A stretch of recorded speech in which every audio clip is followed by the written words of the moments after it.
আজকে অনেক রোদ উঠছে বাইরে, অনেক রোদ। কালকে গত দুই তিন দিনও অত বেশি ছিল না, আজকে খুব রোদ উঠছে। আর সাথে অনেক বাতাস, আর সূর্যটা মনে হচ্ছে একদম মাথার উপরে। অনেক বাতাস, আমি জানালাটা খুলে দিছি, বাতাস শিনশিন করে বাতাস ঢুকতেছে। এই যে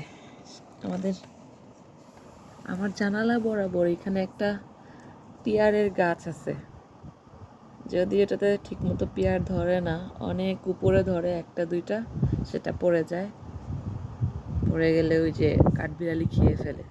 এই যে এই গাছটা, আর এই যে অবস্থা আজকে বাইরের এই অবস্থা। তবে আমার এই দিনটা অনেক ভাল লাগে, এরকম চকচকা থাকবে আর একটু ঠান্ডা ঠান্ডা থাকবে, ভালোই লাগে আমার, বের হইতেও ভালো লাগে এরকম দিনে।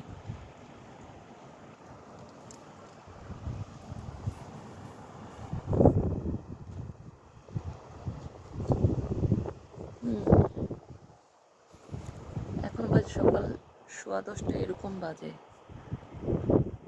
হয়তো বা আবার দুপুর হলে দুপুরের আগেই চলে যায়, অনেক সময় থাকে না, হঠাৎ করে দেখা যায় মানে আবার গ্লোমি করে ফেলে।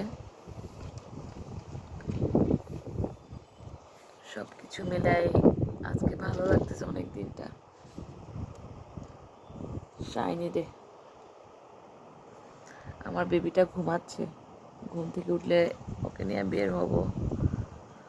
আমার বেবিটা বাইরে যেতে অনেক পছন্দ করে, এরকম চকচকা থাকলে ওরও ভালো লাগে।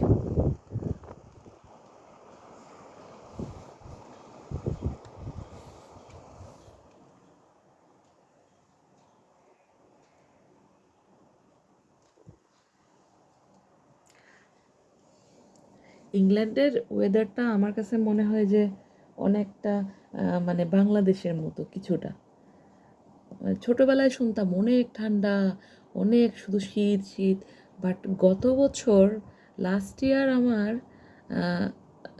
আমি ফিল করলাম যে আল্লাহ, মনে হয় চেঞ্জ হয়ে গেছে, ক্লাইমেট চেঞ্জ আর কি, যেটাকে বলে আর কি, যে ক্লাইমেট চেঞ্জ হয়েছে।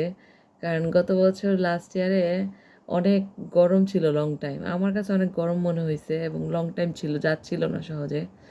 সো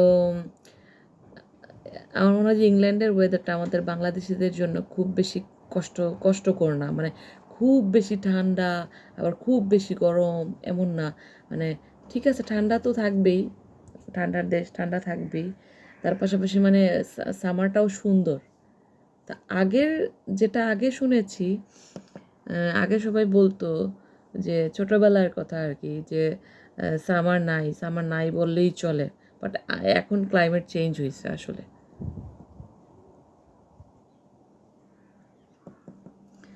দেখি বিকালের দিকে বের হব, নয়তো আজকে বের না হইলে আমি আগামী 2-3 দিন বের হতে পারবো না, কারণ বাসায় দাওয়াত আছে, মানে বাসায় গেস্ট আসবে, ইফতারের দাওয়াত, একটু বিজি থাকবো।